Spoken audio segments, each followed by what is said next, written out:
We have spent a long while up above doing what we could to survive and just making things easier along the way. And although there is much more to discuss under the sun, I think it's time to enter a deep, dark place that ain't so easy on many folk out there.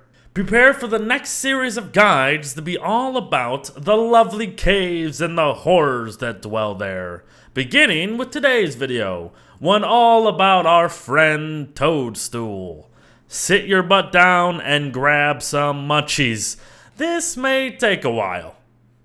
Grab yourself a pickaxe and take the plunge. Now, let's talk light. I'll get you a lantern, but I'll also detail something better. Hopefully, light flowers are within reasonable reach, as you'll need a couple. But oh yeah, even though we'll be talking about them in another guide soon, please make sure not to have meat when near those fluffy cave rabbits, cause you might just be exiting the cave with less of yourself when compared to when you entered the cave. Bulbs in hand, craft your own lantern with easily obtainable resources and an alchemy engine to boot. Then, shine on without having to make a torch every 5 seconds. And perhaps you'll light your path to one of these, an area with a hole in the ground and ponds surrounding it. What you've found is actually one of 3 locations down under in which our Toadstool calls home. Now don't worry.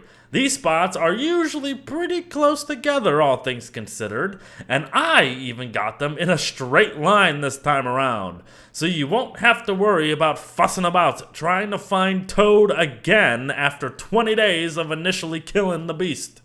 But we ain't here for some empty hole. We must find this, Toadstool's camp. Now, let's talk. Toadstool here is one not-so-fun son of a gun, as he sits at a whopping 52,500 health, easily crowning him the beefiest sucker in the constant. His damage output ranges from 100 to 250, while his attack rates can fluctuate over the course of the fight, but we'll touch on why later.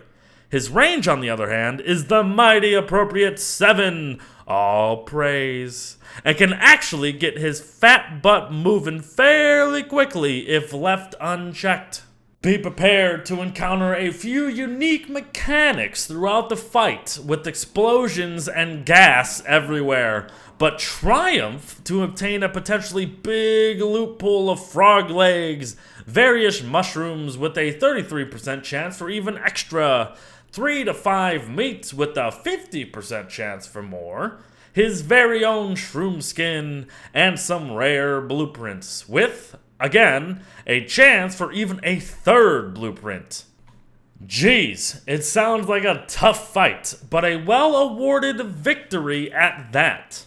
Well, we'll get to if it's a well-awarded victory, but there is far more to do before the fighting even begins.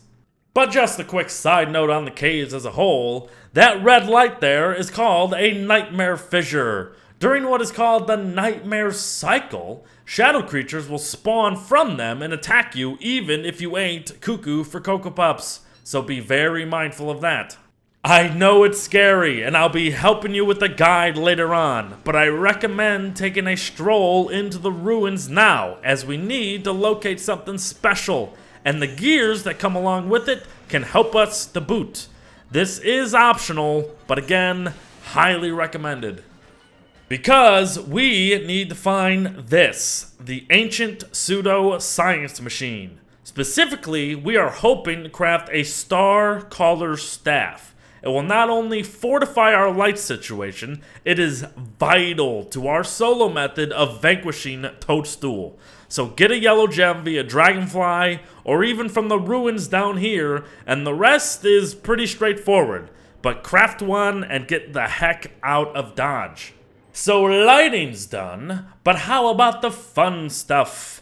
We all know how much Beard and company love running around smacking things with our meat, but sadly, there is no meat waving this time. You see, Toadstool has an ability that will actually spoil any food or food type items in your inventory, thus rendering the Hambat useless during this fight. So dark swords it is. Conjure up the dark magic and do it again and again and again, because you're gonna need it. Man, with 52,000 health, sounds like the fight will take forever. And that also means I probably need armor up the wazoo. Well, not exactly. Yes, the fight will take a while, but you actually don't take a lot of hits during it. Potentially, none at all. Now, I'm not saying you won't need armor, but just several wood armors, even when you're playing solo, is actually enough for this fight.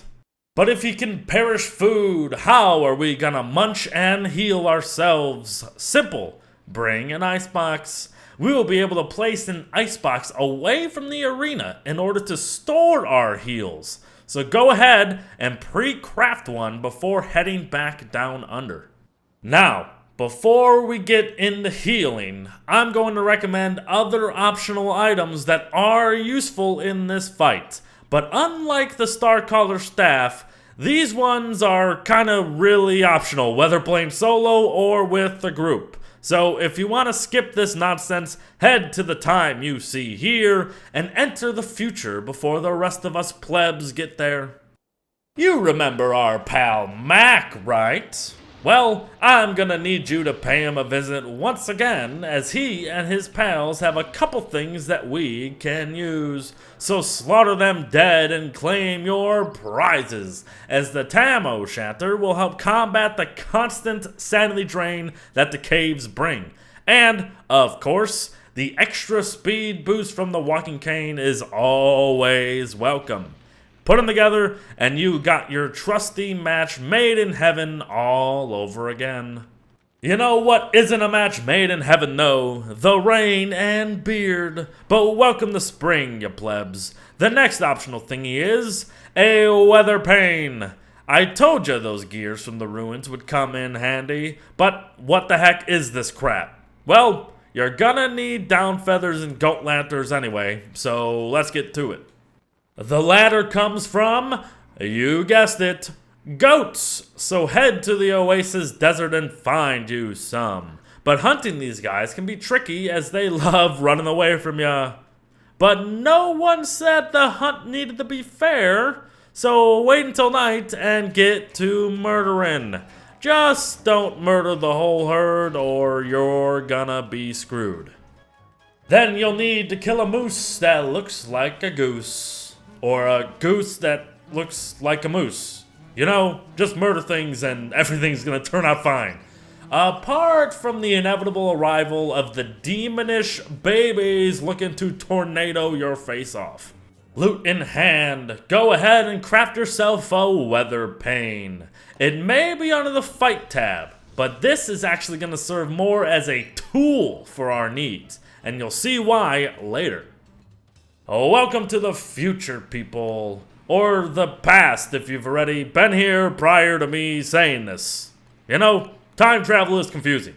But you know what's not confusing? Food. So go ahead and make yourself some dragon fruit, a round of pierogi, or maybe even some jelly beans with the help of one bee queen's jelly for your munchy healy needs. Also, that bee queen can assist in making transportation of items easier with the use of her bundling wrap blueprints. So if you want it, go get you some of it. Welcome back down under, everyone. Hopefully you've arrived safely with all your crap in hand. So now, place your fridge a ways from the arena, along with your gear. Think of this as your base of operations for this fight. Again, keeping your food as fresh as possible is really only done in this fight by putting it in the fridge. So keep it there for as long as you possibly can. Go ahead and prepare what you need, including lighting the arena itself, however you manage to do that. Grab an axe, chop the cap, and the fight is on. Now, This fight is all about endurance and remaining vigilant, as many of his attacks require an action of yours in return to counter it, like boom shrooms. Toadstool will shoot these out. They will pop out of the ground and actually go boom after a few seconds. The amount that spawn varies depending on his charge level, but we'll talk about that later. For now, find the gap between them to avoid the damaging explosion, or just skedaddle out of there if need be. But speaking of skedaddling, whenever you see something on your head that isn't your beautiful face, run! Run away as far as you can before the thing pops. That is Toadstool's Spore Bomb, and the cloud that follows will periodically damage you and other players, and also perish your perishable items for as long as you remain in it. So my advice, don't stay in it, you dope. Now, in case that wasn't enough, he has a somewhat passive leveling mechanic in which he'll get faster, do more damage, take less damage, and create more problems for you. And it comes from the trees, or spore caps. Now, during the fight, Toad will stop moving and begin his leveling phase. These caps will begin spawning around the arena, and the player or players must chop them down to avoid Toad becoming even more difficult. Take a look at how much that breaks down here, but note that Toadstool can reach close to 100% damage absorption, which is insane and can pretty much render this fight impossible. Those weather panes will actually be coming in handy during this phase because they have a tornado auto chopping mechanic. But fighting Toad solo like this is a nightmare, and is a nightmare best undreamt, if you know what I mean. So, how are we gonna go about managing this solo? We manage it by doing exactly what you see here. Turf it up around Toad's cap, place flowers in rows as seen, place several flingomatics in range of the center of the arena, and light the sucker up like I'm doing here. Then, chop him up and round 2 begins. Only this time, we will discover that a little ingenuity goes a hell of a long way. With the flingos flinging to extinguish the flowers, you'll be having a toady pop every few seconds as he freezes in place. Now, while you have certainly nullified his abilities, he can and will still do every single one of them, so your job is still to remain calm, collected, and cautious throughout the entirety of the bout. Continue to watch for those boom shrooms going boom boom, and don't linger with the spores on your head, or else you're gonna be clouding your own arena, making this fight far more complicated than it needs to be. Now, I just want to mention again that this is a solo method. You really don't need all this nonsense if you have a group. Heck, even just 1 or 2 more besides you. We do this method solo for one reason above all else: the spore caps. You'll have no time and so much difficulty chopping these trees down in solo play using the usual method of murder in Don't Starve Together, standing there and smacking it dead. With this configuration, you'll not only slow down his whole level up phase, you'll actually buy yourself all the time in the world that you need to deal with these stinking trees one at a time. And that is what this fight boils down to: time. There is no way I'm making you all sit through me slowly knocking down 52,000 health all by myself. So I'll return once something interesting happens. So bye-bye for now. Looky looky, it is one of Toadstool's shroom skins. He will actually shed one every time his health reaches 70% and 40% maximum. And they are actually needed for the unique crafting recipes that will follow this fight. But back to it for now. Ah yes, the slam attack. One of his only quote-unquote physical attacks he has. When he starts doing this, it actually means he's in his final phase, or I call it his desperation phase. It means you are getting close to killing him, so keep going. You're doing great. In the end, the mighty toad will fall, and then all your loot will start burning. So great job there. But you should be able to get out of there with a buttload of shrooms, his magnificent adornment if it's in Winter's Feast, and 2, hopefully 3 blueprints. But let's break them down.